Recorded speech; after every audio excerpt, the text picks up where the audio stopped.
Olá. Nosso objetivo nesse episódio é passar uma breve introdução assim do que foi o pensamento e a vida de Aristóteles e dar também uma introdução do nosso objetivo agora, que é estudarmos o livro Ética Nicômaco de Aristóteles, né? Bom, Aristóteles, ele foi discípulo de Platão.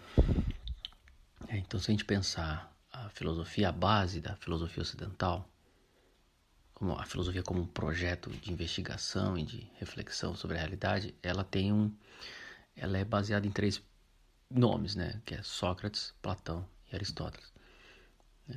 Aristóteles foi discípulo de Platão e Platão foi discípulo de Sócrates. E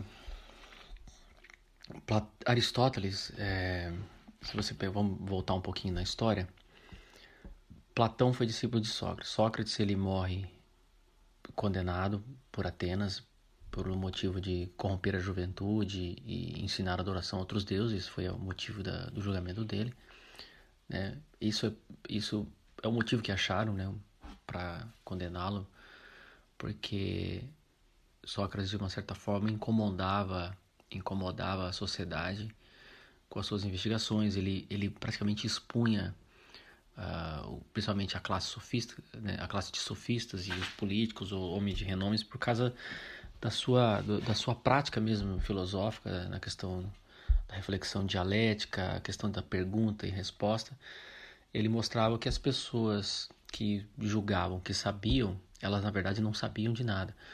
Elas pensavam que sabiam, mas não sabiam. Então acabou expondo as pessoas e aquilo foi incomodando a sociedade ateniense. Até que Sócrates recebe uma condenação, né, de tomar cicuta, que é o veneno que era de uma região lá de uma planta, e Sócrates morre aos 71 anos de idade. E esse evento ele é marcante na vida de Platão, né? Platão, que havia se tornado um discípulo, um admirador de Sócrates, já muito jovem, ele, ele sente assim o impacto disso da vida dele, uma certa decepção com a democracia ateniense, com a política também, com o estado de coisas que Atenas havia se encontrado. Porque a Platão ele era de uma família nobre, né, e ateniense. Ele tinha sido convidado por alguns dos familiares dele para entrar na política, fazer parte um pouco do governo de Atenas.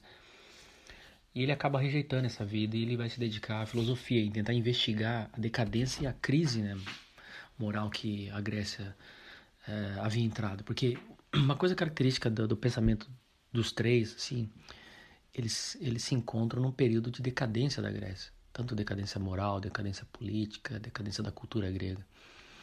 E a obra de Sócrates, Platão e Aristóteles é uma busca não só da verdade das coisas, mas uma busca de uma restauração da ordem, né? Então, qual é o caminho para nós restaurarmos a ordem na sociedade? Então, Platão ele funda uma academia. Ele vai tentar alguns projetos políticos, né, em meio a isso na vida dele. Ele acaba virando escravo numa situação. Os próprios alunos deles vão lá para pagar e comprar o resgate dele. Aí ele funda uma academia. E essa academia se torna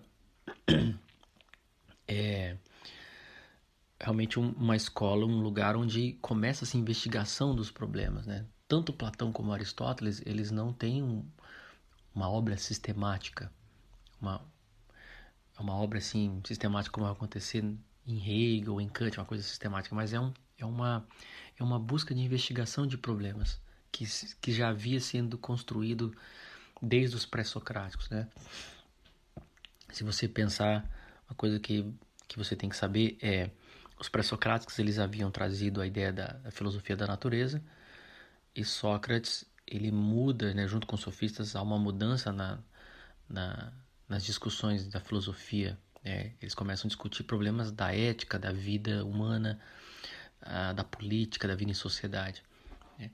Então Platão ele vai trazer dentro da academia, ele traz começar a discutir todos esses problemas de uma forma em conjunto, tanto os problemas do ser, o problema das ideias, a questão da teoria das ideias, a questão da ética, das virtudes, da vida em sociedade, da retórica, E, claro, dentro desses três, Sócrates, Platão e Aristóteles, havia, uma coisa marcante deles é o desprezo pelos sofistas, né? Por essa, o que é o sofista? O sofista é aquela aparência de verdade. O sofista não está preocupado com, com a verdade em si, mas desde que você ganha a disputa numa discussão, num debate, é o que você precisa. Você precisa exercer um certo poder e influência na sociedade. Não importa se é verdadeiro ou não aquilo que você está falando. Importa se você convencer os outros. A verdade é que ganha. Essa era a verdade, essa era a concepção deles. Então Platão funda essa escola, né? E uma das características da obra de Platão que é interessante, nós temos hoje vários diálogos de Platão, né? Que foram preservados na história. É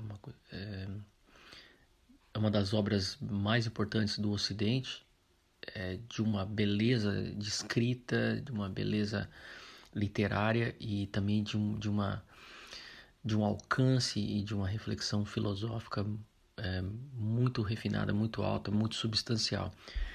Platão, todas as obras deles foram escritas em formato de diálogos. Então isso é uma coisa que é característica de Platão, né? E só que internamente na academia havia certas doutrinas que eles chamavam de não escritas.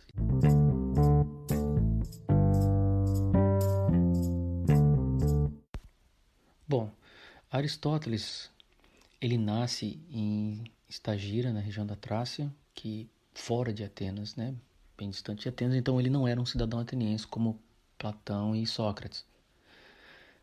Quando Aristóteles era filho de um médico, né, e isso parece que trouxe uma influência na forma como ele pensa, assim, no pensamento de Aristóteles, né, que a gente vai ver mais à frente. Aristóteles, ele era filho de um médico. Quando ele tinha mais ou menos uns 7 anos de idade, o pai dele falece, e então ele é criado pelo tio, né? Quando ele alcança a idade de uns 17 anos, ele decide, né, o tio deve ter enviado ele para estudar em Atenas, e ele vai estudar com Platão, né? Provavelmente já devia ter você vê alguma coisa interessante aí, porque se ele era um estrangeiro de uma outra cidade, ele decide estudar na academia de Platão, é porque a academia já devia ter ganhado um certo renome, um certo destaque já nas vizinhanças, né, da sociedade, da cidade de Atenas. E então Aristóteles vai passar a estudar com Platão, né? E o que se sabe é que Aristóteles ele permaneceu 20 anos sendo aluno de Platão. 20 anos. E ali ele já começa a ganhar um certo destaque dentro da academia, ao ponto de que Platão vai apelidá-lo de a inteligência. Ele é chamado pelos amigos e pelo próprio Platão de a inteligência. Isso é o que consta nas biografias de Aristóteles do mundo antigo. E é um nome realmente apropriado, se pensar bem, faz sentido, porque Aristóteles pode ser considerado um dos maiores gênios da história do pensamento, sabe? Tanto filosófico como do pensamento científico, né? Realmente uma visão, uma mente, uma inteligência aguçada, uma precisão na busca ele tem uma busca de precisão dos conceitos e da elaboração da reflexão e da investigação. Bom, Aristóteles, o que se sabe é que já dentro da academia, depois de anos, ele já uma coisa que Platão não deixava, que era característica, era os alunos também darem aulas dentro, e tinha a academia exercia uma certa função pedagógica também de dar aula para o público, né?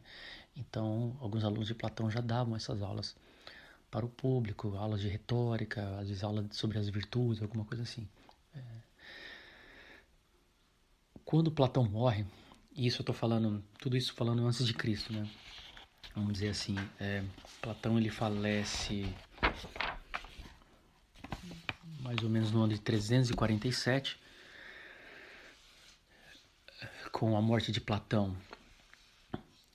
Um sobrinho de Platão assume a academia, e Aristóteles, não concordando com a visão que estava se seguindo ali pelo sobrinho de Platão, porque ele tenta trazer mais uma ideia pitagórica, né, uma visão mais monástica, mais religiosa, ligada à filosofia, Aristóteles abandona a academia, e Isso foi em 347, quando Platão morre. Em 343, então, assim, praticamente 4 anos depois, Aristóteles é convidado por Felipe da Macedônia a se tornar tutor de Alexandre.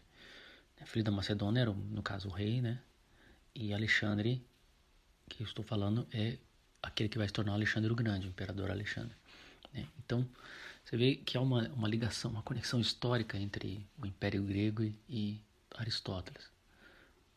No sentido, você vê, ele vai se tornar o educador de Alexandre. Claro que Aristóteles não há pontos que ele não concordava com Alexandre depois que Alexandre se torna imperador, que Alexandre ele tinha uma visão que vai se criar o helenismo, né? Ele achava que aquela sabedoria, aquela coisa da Grécia, da ciência grega, da inteligência grega, teria que se expandir para o resto do mundo. Aristóteles acreditava que os bárbaros, né, ou seja, os não gregos, não teriam capacidade de alcançar a filosofia, a reflexão filosófica como os gregos alcançaram. Eram pontos de vista diferentes. Então Aristóteles passa a educar Alexandre por vários anos, até que Felipe da Macedônia falece e Alexandre, já muito novo, assume o poder, né? Se vai ao trono muito novo. Aristóteles, então, ele volta para Atenas, né? Com essa subida de Alexandre ao trono, ele volta para Atenas e funda a sua própria escola, chamada Liceu, no norte de Atenas. Ou seja, concorrentemente com a Academia de Platão, que ainda existia, que estava sendo dirigida pelo sobrinho de Platão. E essa escola que Aristóteles cria, ele vai se chamar Liceu. Né? E por isso que você vai ter influência, às vezes, nas universidades, academias, o nome Liceu. Né? Chama Liceu porque era próximo ao templo de Apolo Liceu. Dentro dessa escola que Aristóteles cria, ali você vê, hoje historicamente, a base do que se chama o currículo das universidades. Porque Aristóteles ele cria lá dentro um zoológico, um jardim botânico, e ele estudava tudo, não só política, ética, a psicologia humana, a investigação a investigação da natureza, da psicologia, da natureza humana, estudava também as observações dos animais, as diferentes espécies das plantas. Isso ele conseguiu por causa dessa relação íntima com Alexandre. Alexandre, nas suas expedições, enviava também para Aristóteles sempre espécies de plantas diferentes e animais diferentes. Então, Aristóteles vai construindo aquilo que vai ser o germe da ciência, que é a observação de diferentes espécies. Ele vai tentar encontrar aquilo que é semelhante, aquilo que é universal nos animais, ou nas plantas, ou objeto observado. Né? E assim você vai nascendo a ideia, o germe, né, do que é a investigação científica, da observação. Então, Aristóteles ele se torna uma mente brilhante, assim, quando você vai vendo a obra dele, é extensa, é vasta. Ele tem realmente uma mente enciclopédica, ou seja, ele trata de vários assuntos, isso para entender a realidade. E isso é uma característica da filosofia grega, tanto em Platão e Aristóteles. Há uma certa abrangência na compreensão da totalidade. Aristóteles mais ainda porque ele não fica só nos problemas filosóficos do ser, da psicologia humana, da política, da ética, mas ele entra também na investigação da natureza, como que a natureza funciona, tentando consertar também o que os pré-socráticos começaram a investigar, que é a questão da natureza, da substância das coisas. Então, Aristóteles, a diferença das obras de Aristóteles para as obras de Platão, enquanto as obras de Platão elas são feitas numa estrutura de diálogos, que é altamente recomendável para qualquer pessoa ler, realmente é um treino para a reflexão filosófica, para o pensamento, traz um fortalecimento da sua inteligência. As obras de Aristóteles elas são mais organizadas como se fossem tratados, né? Há uma exposição de um assunto e ele vai expondo aquele assunto, trabalhando em cima de conceitos e vai trazendo a clarificação daquelas ideias, né? Isso é tão diferente de Platão, ele não tem essas ideias de diálogo, assim. Então muitas obras de Aristóteles sobreviveram, a maioria delas. Algumas se perderam, algumas têm alguns fragmentos.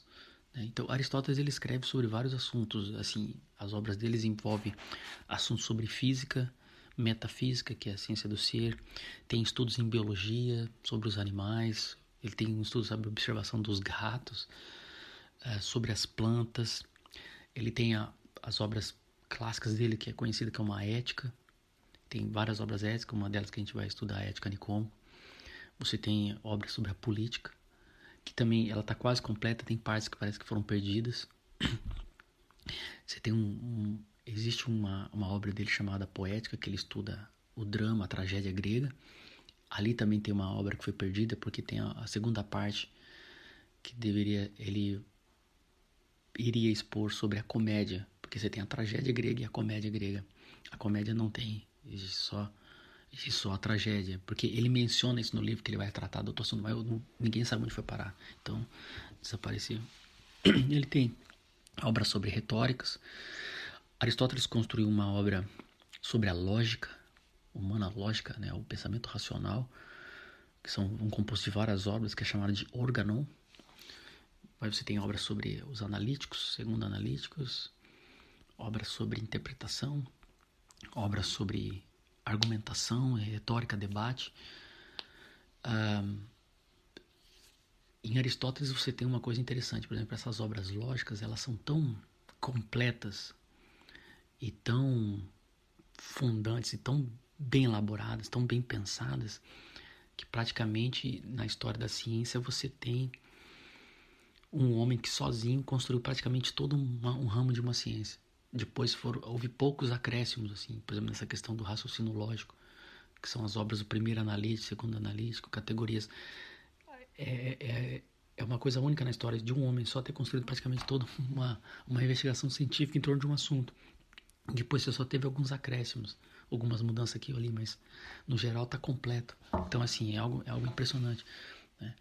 Então, realmente, o apelido que ele recebeu de Platão como a inteligência, né, o apelido dele chamava inteligência, ela é perfeitamente cabível e verdadeiro, né?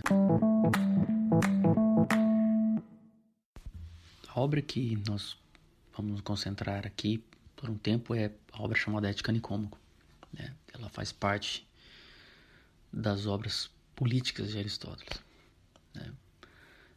O nome Ética Nicômaca, som estranho, esse nome Nicômaco, o que se sabe, assim, o que se presume é que Aristóteles fez esse livro dedicado ao seu filho, porque seu filho chamava Nicômaco, mas o pai de Aristóteles chamava Nicômaco. Então, como o pai dele faleceu cedo, deve ter dado o nome do filho, deu o nome do pai ao filho, a Nicômaco. Então, ele cria esse nome desse livro, Ética Nicômaco, como se fosse uma dedicação ao filho, né? Esse livro, Ética Nicômaco, ele é um livro organizado em 10 livros, né? Poderia colocar como capítulos, assim, pelo tamanho, mas era chamado de livros. São 10 livros, né? E ele aborda vários temas nisso daí, ou seja, a ideia da ética, que ficou claro desde Sócrates, Platão, Aristóteles, a ética ela busca o bem, e ela busca, principalmente, o objetivo da ética é como nós podemos viver a vida de forma feliz, né? Então, Aristóteles ele continua na linha do pensamento de Sócrates. Sócrates, quando pensava que a vida não vale a pena ser vivida se ela não for examinada, né? O exame, o autoconhecimento é importantíssimo para a vida, para viver bem. Então, a obra de Aristóteles, a Ética Nicômaco, ela vai seguir essa linha de raciocínio. Como nós devemos viver. E nós queremos ser felizes, nós queremos viver bem, tá? Como é que nós conseguimos isso? O que nós precisamos para viver uma vida bem? Diante de todas as dificuldades, diante de todas as situações da vida, o que nós precisamos, né? Então, a Ética Nicômaca é organizada em 10 livros. Os temas tratados sobre o agir humano, sobre as ações humanas, sobre as escolhas. Aristóteles vai buscar definir o que é o bem, que todo mundo busca, o que realmente nós precisamos para viver. Ele vai estudar as virtudes do caráter, como coragem, temperança, prudência, liberalidade, todos os assuntos necessários assim para a formação do caráter, assim. Ele vai estudar também as virtudes intelectuais, que tem as virtudes do caráter, que envolve a parte evolutiva, né, a vontade e as virtudes do intelecto, que também são importantes para a vida feliz. Ele vai estudar realmente o que é a felicidade. O tema vai girar em torno da questão da felicidade, a questão do prazer e da dor, como o prazer e a dor se envolvem em tudo isso, né? As paixões humanas, como elas afetam o nosso corpo, a nossa vida, nossas escolhas. Vai estudar 2 livros. Ele tem dois livros só sobre a discussão sobre a amizade, quais os tipos de amizade, como elas se formam, quais são a substância dessas amizades, qual é a base dela, por que algumas amizades acabam, quais os motivos por que elas acabam. Num dos livros, o livro 5, ele vai estudar só sobre a justiça, porque para Aristóteles a justiça é a virtude que comporta todas as outras virtudes. E por último, num dos últimos livros, ele vai fazer uma análise sobre a vida filosófica, a vida contemplativa. Então a obra, ela é um tratado sobre, a gente podia falar, um tratado sobre a vida feliz. Como nós devemos viver para queremos ter uma vida feliz, o que comporta essa vida feliz. Então esse é o objetivo da ética anicômica, sabe? É uma das grandes obras, uma das obras mais lidas no Ocidente, que atravessou séculos e hoje nós temos ainda na nossa mão acesso a ela, né? E a gente tem que ler essa obra com uma certa gratidão, assim, porque existe realmente uma aventura nos escritos de Aristóteles. Eu digo aventura porque quase as obras dele se perderam, né? Tem uma questão assim que as obras de Aristóteles, elas, depois que acontece a morte de Alexandre, Aristóteles teve que fugir de Atenas pelo medo de ser chamado de traidor, né? Ele começou a ser considerado como traidor porque ele era ligado a Alexandre. Então ele foge em 322. Alexandre morre em 323, em 322 Aristóteles foge para uma região onde a mãe dele tinha uma propriedade. Ele acaba morrendo lá também nesse mesmo ano, com 63 anos de idade. As obras de Aristóteles ficaram com os seus alunos, depois ela foi levada num lugar, o cara guardou todas as obras numa adega, ficou lá por séculos, lá, uns 300 anos parece. Aí um dos discípulos dele, um cara chamado Andrônico, ele acaba fugindo com essas obras numa região e vai para a região mais perto da Arábia. Então as obras de Aristóteles vão acabar parando lá no mundo das Arábias, né? E os árabes começam a traduzir as obras de Aristóteles. Com a tradução das obras de Aristóteles, os árabes acabam desenvolvendo um pensamento lógico matemático muito interessante, como por exemplo a álgebra, até o número que a gente usa hoje é o sistema do número arábico. Isso por influência de Aristóteles, ou seja, Aristóteles influencia a ciência árabe e as obras de Aristóteles vão sendo estudadas no mundo árabe. Isso dentro já com islamismo, tudo, né? Isso não tem. Você vê que havia uma abertura para a filosofia no mundo árabe, uma linha. Depois você vai surgir áreas mais radicais que negam totalmente a filosofia e não aceitam, né? E eles acabam sendo perseguidos, que são os xiitas perseguem os sunitas eram mais abertos à filosofia. Na Idade Média, as obras de Aristóteles voltam para a Europa, né? Por completo, assim. As obras lógicas de Aristóteles permaneceram na Europa, mas muitas delas muitas delas foram levadas para a Arábia. Então depois voltam as obras de Aristóteles e depois eles acabam descobrindo, né, os textos originais em grego. Então na Idade Média você vai ter o retorno a Aristóteles, ao conhecimento de Aristóteles, das obras de Aristóteles. E isso vai influenciar todo o pensamento científico moderno, porque os modernos vão vir meio que contra Aristóteles. Mas Aristóteles dá a base para a ciência e o começo da investigação científica, como vai se dar depois na modernidade. Então, quando eu falo assim, que havia uma gratidão ao estudar um texto de Aristóteles, porque você tem uma obra aí que atravessou 2.300 anos, né? E permaneceu, quer dizer, influenciou gerações e gerações de homens e mulheres e de líderes, assim. Então, nossa proposta que convido a você me acompanhar e nós estudarmos essa obra pouco a pouco, episódio por episódio, tentando trazer assim os pontos cruciais e essenciais que você deve prestar atenção ao ler a obra Ética Nicomo. Tá ok? Então, um grande abraço e com Deus.